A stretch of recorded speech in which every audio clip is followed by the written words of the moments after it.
예, 안녕하십니까. 여러분들의 백만장자입니다. 사랑합니다. 여러분. 예, 삼성전자 오늘 조금, 조금 보합이지만, 조금 마이너스 약보합이지만, 여러분 절대 흔들리시면 안 됩니다. 지루하게 하지만, 결국 이 지루한 기간 조정 끝에 분명히 반등 옵니다, 여러분. 수급만 보셔도 여러분 답이 나와 있습니다. 자, 오늘 여러분들에게, 저는, 이거 참 뜻밖의 소식이에요. 일단은 여러분, 지금 뭐 외신에서 월스트리트 저널 뿐만 아니라 뭐 CNBC 뭐 지금 외신에 이 내용이 많이 떴습니다. 많이 떴는데 이 TSMC가 생각지도 못한 수를 뒀다. 저는 이거 이런 수를 두다니 아마 이게 일본, 대만, 미국이 아마 합쳐서 이런 결과가 나오지 않았나 생각을 합니다. 자, TSMC가 일본에 뭐 7나노도 아니고 5나노도 아니고 3나노 파운드리 공장을 짓는다고 하는데 그 내용 분석 여러분들에게 전달을 해 드리도록 하겠습니다. 일단 월스트리트 저널에서 뜬 소식을 기반으로 해서 여러분들께 전달을 좀 드릴게요. 다들 아시는 것처럼 일단 TSMC 세계 1위 파운드리 대만 기업이죠. 자, TSMC가 갑자기 일본에서 지금 추가 공장 증설을 검토한다. 이 소식이 지금 외신을 통해서 쫙쫙 흘러나오고 있습니다.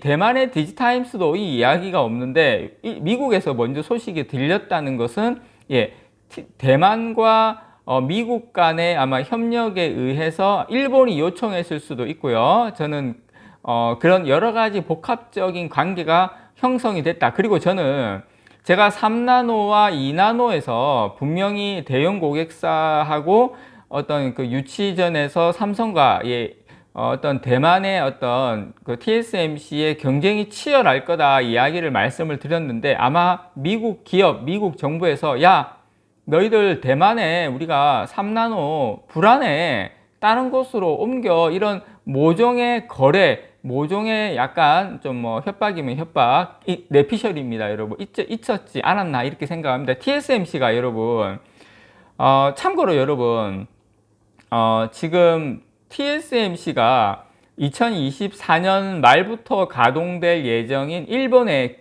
규슈 공장이 있어요. 이 규슈 공장이 있는데 이 규슈 공장에서 생산되는 건 뭐냐면 자동차 센서라든지 뭐 이미지 센서, 그 소니 거 요런 거가 사용되는 한 12나노, 제가 알고 최고 첨단 공정이라고 해서 한계 12공정, 12나노 자체가 이제 레거시 공정인데 이 정도 뭐 차량용 반도체를 생산하는 수준이죠. 이게 12나노 반도체는 사실상 고성능으로 분류가 되지 않습니다, 여러분. 그러니까 요거를 이제 막 설레발 쳤어요. 뭐 일반인 분들은 뭐 12나노니 뭐 5나노 이런 게 잘 모르니까 TSMC에서 공장 지어준다 일본에, 그러면서 일본 언론, 일본 뭐 정치계 이렇게 하면서 막 이렇게 설레발이를 많이 쳤는데 알고 보니까 12나노다. 뭐 12나노 이야기는 안 하고 TSMC가 짓는다니까 막 이렇게 난리가 났었는데, 근데 TSMC가 웬만하면 미국에 물론 애리조나에 미세 공정을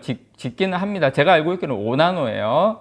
근데 이제 TSMC가 웬만하면 자국 말고 타지에 이렇게 3나노 첨단 공정 이런 걸 잘 짓지를 않아요. 일본에도 12나노 뭐 이렇게 보조금 주고 막 이렇게 해가지고 뭐 뽀뽀해주고 막 이러니까 12나노 한 건데, 이번에 대만에서 일본에다가 구슈에 구마모토에 반도체 공장을 짓는데 3나노로 한다? 물론 미중 갈등으로 인해서 뭐 대만의 이런 지정학적 리스크, 이런 피해 이런 것 때문에 표면적으로는 이런 우려에서다 이렇게 이야기를 하는데, 물론 이게 맞죠. 그래서 지금 TSMC가 미국의 애플이나 이런 대형 고객사를 유치하기 위해서, 특히 3나노, 2나노대로 가기 위해서는 이제 미국에서 미국 현지 기업들이나 정부에서 대만에 팹 건설하면 우리 물건 못 줘, 우리 힘들어, 아마 이런 모종의 압력이 있지 않나 생각합니다. 그만큼 대만에 대한 지정학적 리스크가 상당히 커지고 있다. 그리고 팹을 물론 뭐 대만에 짓는 거하고 일본에 짓는 거하고 얼마나 차이가 날지는 모르겠지만 최소한 인력을, 대만에 있는 인력을, 물론 거리는 그렇게 멀지는 않습니다만은 일본으로 일단 보내야 되겠죠. 일본으로 보내고, 그리고 여러분 뭐 대기업이나 기업체 계시는 분들 아시겠지만 해외 파견 근무하면 본인이 받는 연봉의 거의 한 1.5배에서 2배, 많게는 2배 가까이 이렇게 훨씬 많이 받습니다. 파견 근무를 하게 되면. 그러니까 여러 가지 비용이 적게 드는 건 아니에요. 근데 또 그런 건 있어요. 보니까 일본 정부가 이런 것을 감안해서인지 모르겠지만 일본 정부 입장에서도 자국 반도체의 어떤 산업 재건, 그 다음에 뭐 경제 안보, 이런 부분이 어떤 그런 부분이 있기 때문에 10조 원이 넘는 건설비가 투입되죠. 이번에 TSMC 3나노 공장을 짓는데 여기에 최대 4조 5천억 원에 달하는 보조금까지 지원을 할 계획이라고 합니다. 일본 공장에서. 뭐 그도 그럴 것이 지금 일본 같은 경우에는 공업용 전력 공급 문제도 있죠. 그 다음에 지진 발생 이런 리스크도 상당히 크거든요.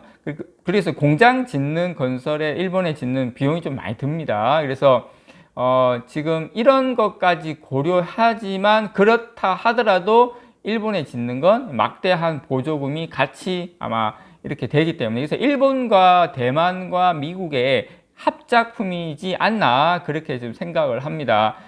TSMC 같은 경우에는 지금 일본 외에도 지금 현재 이제 미국 애리조나주에 반도체 공장을 건설 중이죠. 그래서 애리조나주에 공장이 있음에도 불구하고 여기도 분명히 뭐 4나노나 5나노 첨단 공정인데 그럼에도 불구하고 3나노를 일본에 짓는 건 일단 지리적으로 대만과 가깝다. 그리고 여러 가지 압력이 있었다. 저는 그렇게 생각을 합니다.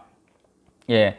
어쨌든 CNBC는 이 미중 갈등으로 인한 이 지정학적 리스크, 이에 대한 해지, 그래서 TSMC가 이 해지를 그 선택지로 어디다? 예, 바로 일본을 택한 것이지 않나 이렇게 이야기를 하고요. 자, 이런 부분에 있어서 가장 대표적인 기업이 바로 애플이죠. 그래서 애플은 이 대만의 전자 제조 기업인 이 폭스콘, 이 인도 공장에서 지금 아이폰 14를 생산을 하고 있는데 이 폭스콘 인도 공장에서는 주로 이 저가의 아이폰이 제조가 됐죠. 애플은 이 폭스콘의 조립 공장을 또 지금 베트남으로 이전시키고 있습니다. 그래서 저는 이거 지정학적 리스크 때문에 우리 삼성전자로 조금 유리해지는 거 아니야 이렇게 했는데 TSMC가 전혀 제가 이거 TSMC가 일본에 12나노 하고 이렇게 해서 뭐 이렇게 일본에 해외 이렇게 잘 안 짓는데 이번에 큰 특단의 수를 썼다. 예, TSMC가 이거 미세 공정 이 3나노 공정을 규슈 공장의 증설 공장으로 3나노를 택했다라는 거 여러분들에게 전달을 좀 드립니다.